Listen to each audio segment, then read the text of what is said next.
Assalamualaikum warahmatullahi wabarakatuh. Jumpa lagi kita dalam kuliah kualitas air aquaculture, di mana pada kesempatan ini kita akan melanjutkan pembahasan mengenai aplikasi bahan kimia. Pada pokok bahasan yang kedua ini kita akan membahas satu sub pokok bahasan, yaitu bahan-bahan kimia yang dapat digunakan pada budidaya udang. Kali ini kita masih akan membahas tentang aplikasi bahan kimia dalam budidaya udang sesi yang kedua, di mana pada sesi yang kedua ini akan dibahas beberapa jenis bahan kimia yang bisa digunakan dalam budidaya udang. Yang pertama, bahan kimia yang dikelompokkan dalam oksidator. Kemudian yang kedua, bahan kimia yang dikelompokkan dalam desinfektan. Yang ketiga, pupuk. Kemudian yang keempat, kapur. Kelima, molase. Dan yang terakhir, probiotik. Langsung saja kita masuk ke pertama, bahan kimia yang dikelompokkan dalam oksidator. Oksidator di sini artinya dalam reaksi nanti bahan kimia tersebut bisa menghasilkan oksigen. Yang pertama adalah potasium permanganat, KMNO4. Nah, potasium permanganat ini mampu mengoksidasi bahan organik dan anorganik serta mampu membunuh bakteri. Ya. Biasanya aplikasinya 2-4 mg liter pada tambak yang kekurangan oksigen terlarut. Nah, dengan konsentrasi 2 mg liter ini, KM4 dapat membunuh 99% bakteri gram negatif. Jadi sangat manjur ya untuk membunuh patogen di sini. Nah, ini reaksinya dalam air ya, MnO4 plus 4H plus 3E akan menghasilkan MnO2. Nah, MnO2 inilah sebagai katalisator untuk reaksi berikutnya yang dapat menghasilkan oksigen terlarut. Kita lihat di sini reaksinya 4 MnO4 negatif 1 plus 22O, nah, nanti akan menghasilkan 3O2. Ya. Nah, sekarang pertanyaannya, berapa potasium yang dibutuhkan untuk meningkatkan 1 mg per liter oksigen terlarut dalam tambak? Nah, ini bisa kita hitung dari persamaan di atas ya. 4 KMNO4 ini di sini sama dengan ya 3O2 ini. Ya. Di mana berat molekul dari 4 KMNO4 adalah 632,16 mg. Ya, kemudian berat molekul dari 3O2 96 mg. Ya.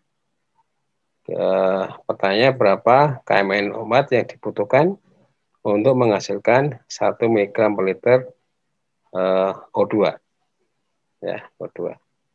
Nah, ini bisa kita silang saja, akan ketemu nanti hasilnya, di mana X ini sama dengan 632,16 dibagi 96, ya, sama dengan 6,58 mg per liter KMNO4.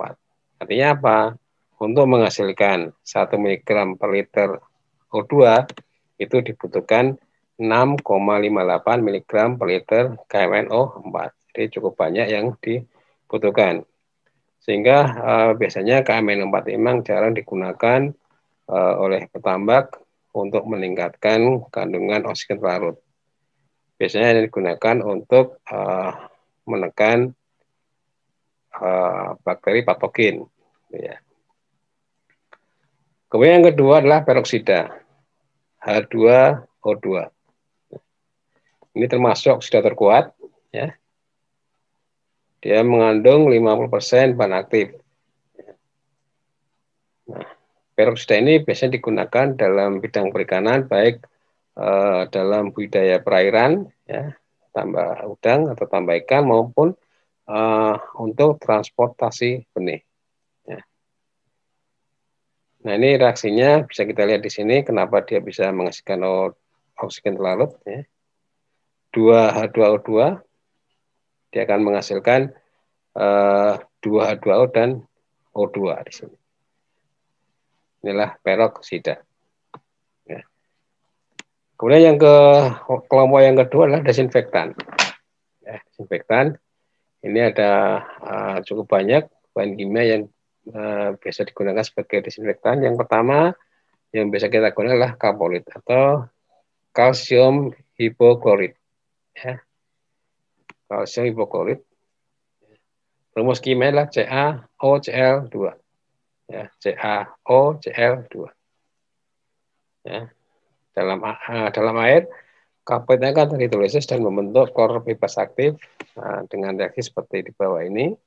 CaOCl2 plus 2H2O menjadi 2HOCl plus CaOH 2 kali.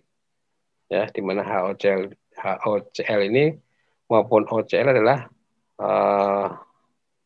senyawa aktif, bahan aktif yang bisa membunuh ikan, bakteri maupun fitoplankton. Ya, inilah senyawa aktifnya. Ya, kebutuhannya berapa untuk membunuh karier ya atau membunuh udang liar dalam tambak atau bunuh ikan itu biasanya digunakan dosis 20 sampai 30 mg per liter bahan aktif. Ya. Di sini menggunakan bahan aktif karena kapolit itu kandungannya ada yang 60%, ada yang 60%, dan mungkin ada yang lebih tinggi lagi. Sehingga yang perlu menjadi acuan adalah 20 sampai 30 mg bahan aktif. Ya. Nah, residu kapolnya akan hilang biasanya dalam waktu 48 jam atau 2 hari. Ya, 2 hari biasanya residunya akan sudah hilang. Nah, waktu yang paling tepat untuk melakukan perlakuan ini, ya, penebangan kapolit itu pada waktu sore hari atau malam hari. Kemudian yang kedua dari desinfektan ini adalah krustaside. Ya, krustaside ini bahan kimia yang digunakan untuk membasmi atau membunuh organisme dari kelas krustasea, ya, dari kelas krustasea. Ya. Bahan aktifnya adalah triklorfon. Ya, triklorfon. Ini rumus kimianya kita lihat di sini. Ya. Mekanisme kerjanya yang penting menghambat enzim kolinesterase. Ya, kolinesterase ini sehingga ketika dia terhambat maka organisme tersebut akan mati. Ya. Nah, bahan kimia ini, krustaside ini efektif pada kisaran salinitas yang luas. Ya, salinitas yang luas. Tidak ada pengaruh terhadap fitoplankton sampai konsentrasi 10 mg per liter. Ya. Namun pada zooplankton dia ada pengaruhnya ya, bisa menurunkan populasi zooplankton. Tidak ada pengaruh terhadap keong atau mussel sampai konsentrasi 1 mg per liter. Ya. Nah, kemudian dosis atau konsentrasi yang dianjurkan 0,3 sampai 0,5 mg per liter. Nah, ini sekarang ini di pasaran memang banyak turunannya, banyak variannya dengan dosis yang berbeda-beda. Jadi, kalau kita mau mengaplikasikan ya bahan resep atau turunannya, nanti kita lihat petunjuk penggunanya pada biasanya pada bungkus dari bahan kimia tersebut atau krustase tersebut, itu yang jadi acuan untuk pelakuan. Ya, konsentrasi 0,1 mg liter krustaside tadi hilang setelah 5 sampai 7 hari. Jadi setelah 7 hari gitu ya, itu udang ya biasanya sudah tidak sudah bisa kita tebar di situ. Ya, tapi biasanya untuk lebih amannya, memang dari perlakuan pertama ini sampai penebalan benur itu biasanya memakan waktu sekitar 14 hari sambil menunggu fitoplankton tumbuh dengan baik. Berikutnya adalah saponin. Ya, saponin. Kalau tadi Kraftsat tadi khusus untuk membunuh, membasmi jenis udang-udangan ya, termasuk udang, kemudian kepiting, gitu ya. Nah, saponin ini khusus untuk membunuh atau membasmi ikan atau organisme air yang berdarah merah ya, memiliki hemoglobin. Saponin acid cake merupakan glikosidase plant yang mengandung spogenin dan gula. Mengandung bahan aktif 5-7%. Ya. Diambil dari biji teh dan memiliki rasa pahit. Bersifat racun terhadap ikan ya tadi ya, dan semua hewan air yang mengandung hemoglobin, tetapi tidak beracun bagi manusia dan krustase. Ya, jadi ketika kita melakukan saponin itu tidak menyebabkan kematian pada udang. Ya, di situ. Beberapa hal yang memengaruhi daya racun dari saponin ya, di sini lamanya waktu pelarutan. Ya, semakin lama daya racunnya semakin berkurang. Ya.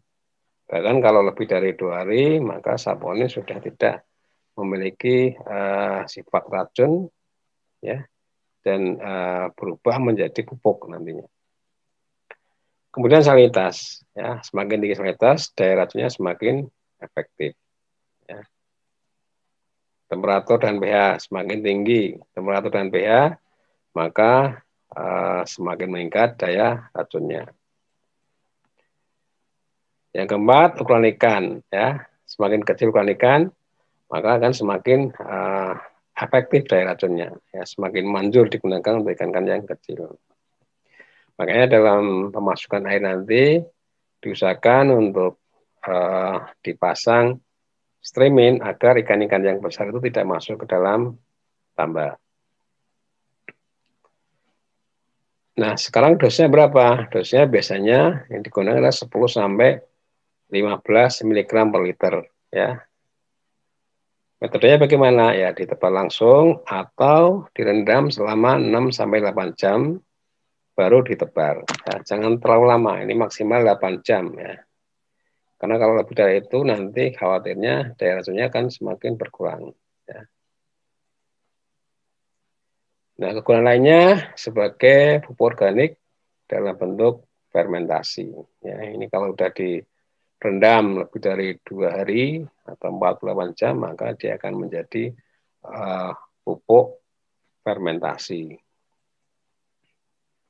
Efek samping dari penggunaan sabun ini antara lain turunnya oksigen larut dan ya udang mengalami stres. Ya. Sehingga ketika kita pelakuan kita harus lihat kondisi udang kita. Apakah molting atau sedang kondisi lemah, nah ini harus kita perhatikan. Jangan sampai ketika kondisi molting, kemudian udang juga lemah, kita pelakuan saponin, nanti akan berakibat fatal pada udang kita. Berikutnya, yang keempat adalah rotenon.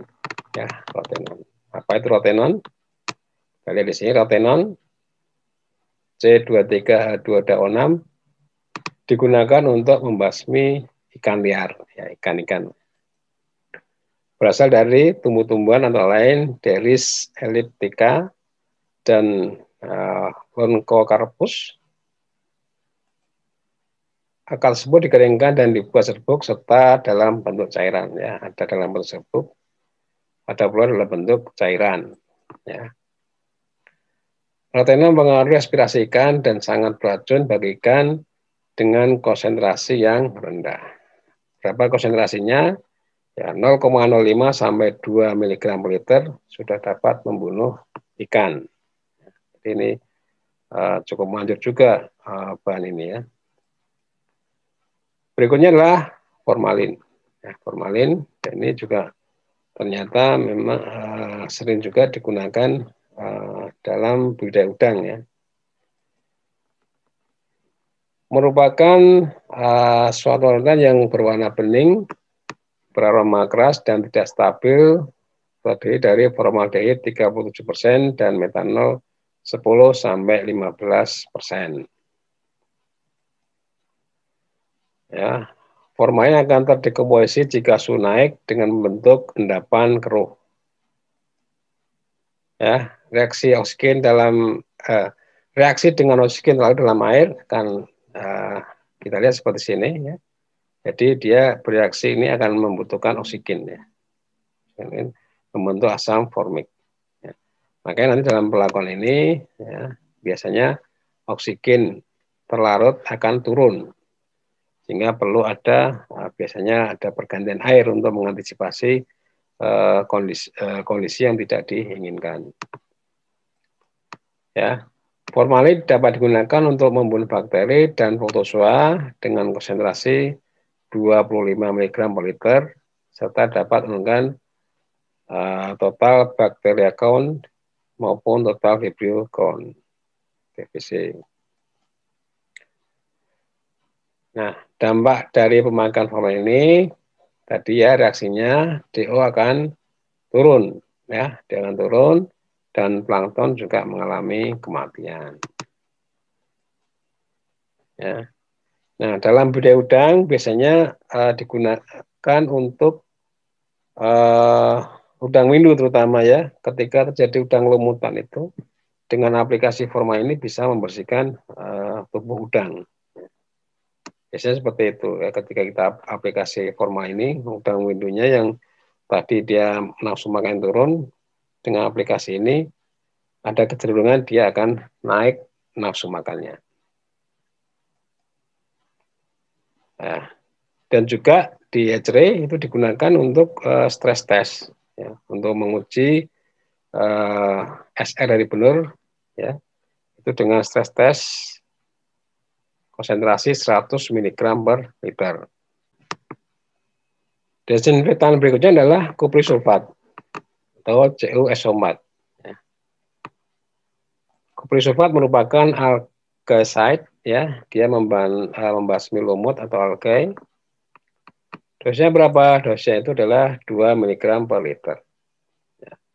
Jadi ini lumut ini penting ya, harus kita basmi di awal persiapan air, karena kalau dia tumbuh ketika proses persiapan air sampai budidaya nanti akan menyebabkan plankton sulit tumbuh dan akibatnya biasanya SR-nya juga akan turun.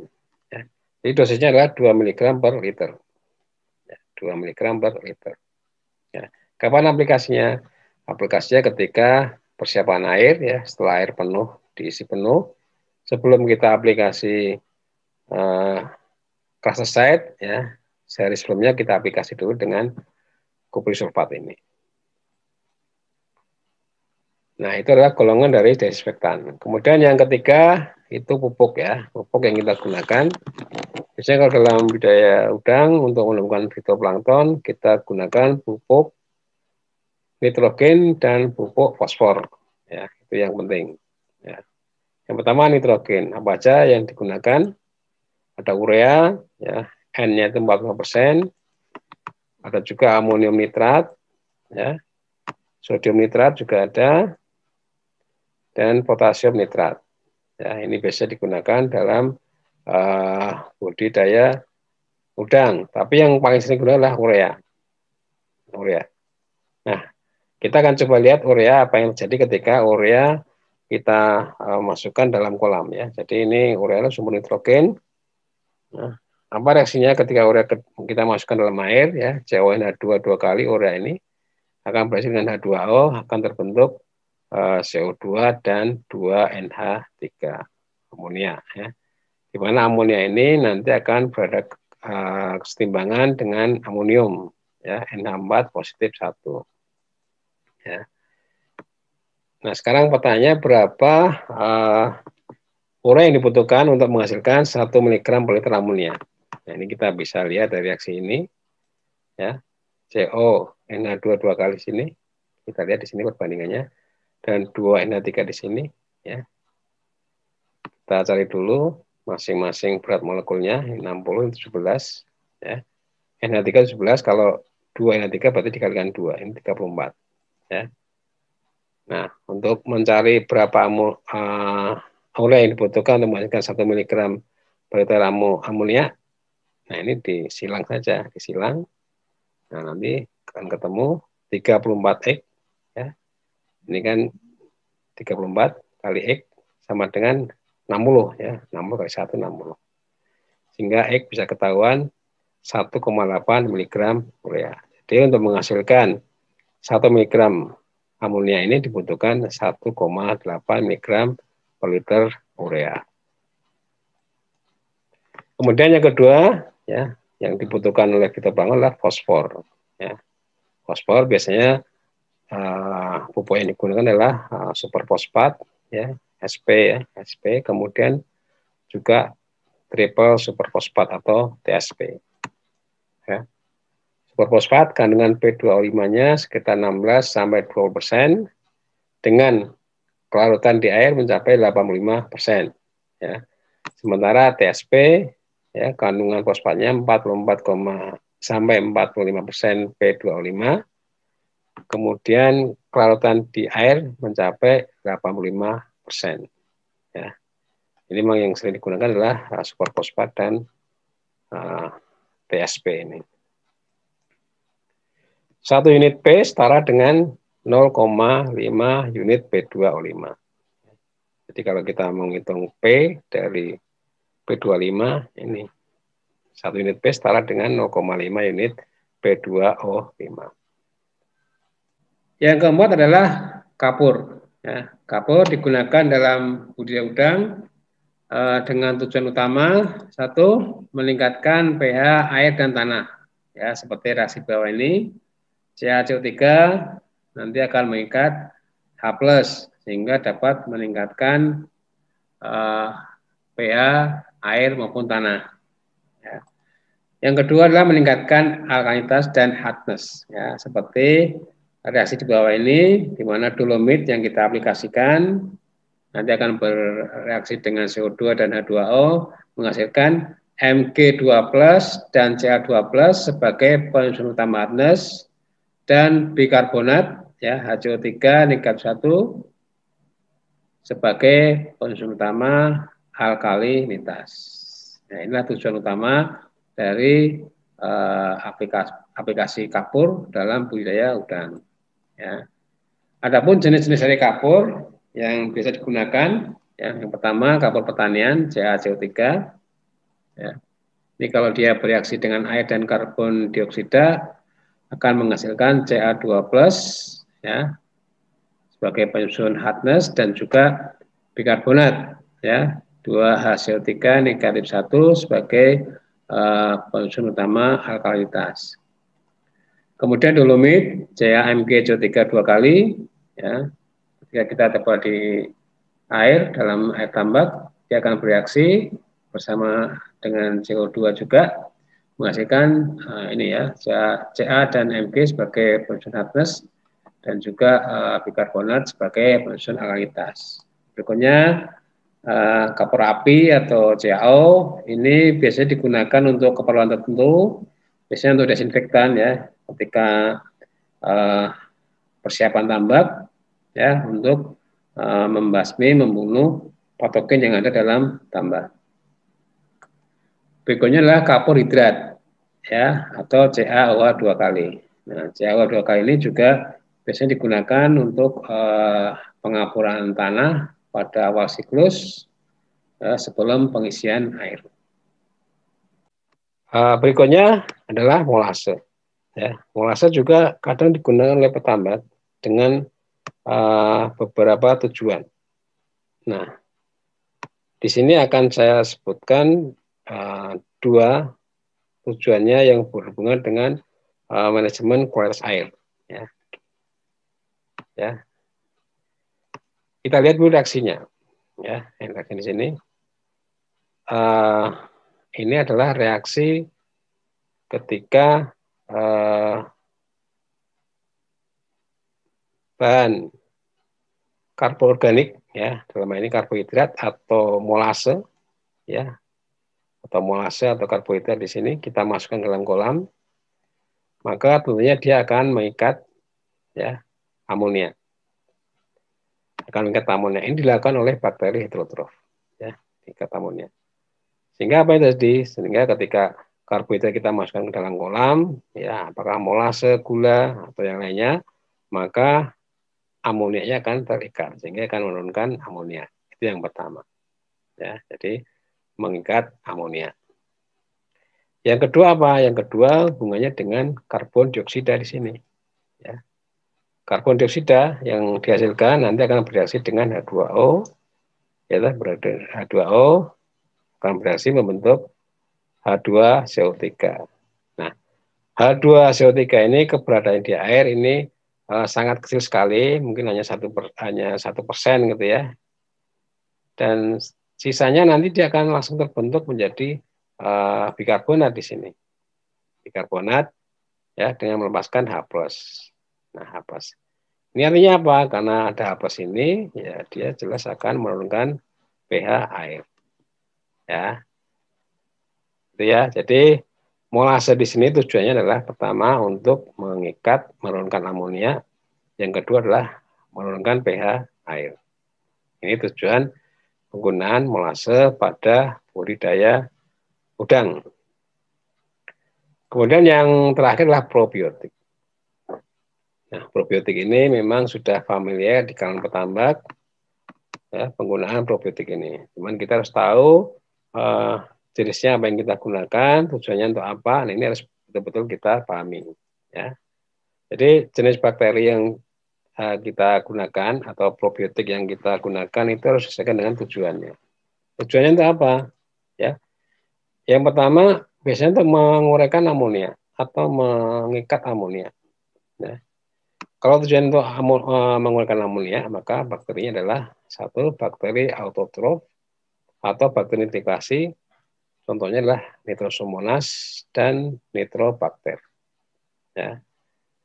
Ini yang pertama. Yang kedua adalah bakteri heterotrof. Itu bisa menggunakan Bacillus. Juga akan menggunakan amonia. Jadi ada dua bakteri jenisnya autotrof dan heterotrof. Tergantung dari kondisi tambak kita. Ya, tergantung dari kondisi tambak kita. Kemudian yang kedua, menguraikan H2S. Ya, menguraikan H2S tujuannya. Sehingga bakterinya juga beda di sini ya. Biasanya kalau kita menggunakan H2S, bakteri fotosintetik dan juga bakteri sulfur, ya, biasanya Thiobacillus. Ini yang biasanya ada dalam probiotik yang ada di pasaran. Ya. Kalau tujuannya untuk menguraikan H2S. Yang ketiga adalah menguraikan bahan organik. Nah, karena ini menguraikan bahan organik, maka bakteri yang dibutuhkan adalah bakteri heterotrof. Ya, contohnya adalah Bacillus. Ya. Dan ini apa namanya? Tujuan dari penggunaan probiotik, ya. Dan nanti harus disesuaikan dengan bakteri yang kita butuhkan, ya. Itu. Jadi itu yang bisa saya sampaikan untuk bahan-bahan kimia yang digunakan pada budidaya udang, pada pembahasan sesi yang kedua aplikasi bahan kimia untuk budidaya udang ini. Kalau ada kekurangannya kami mohon maaf. Saya akhiri. Wassalamualaikum warahmatullahi wabarakatuh.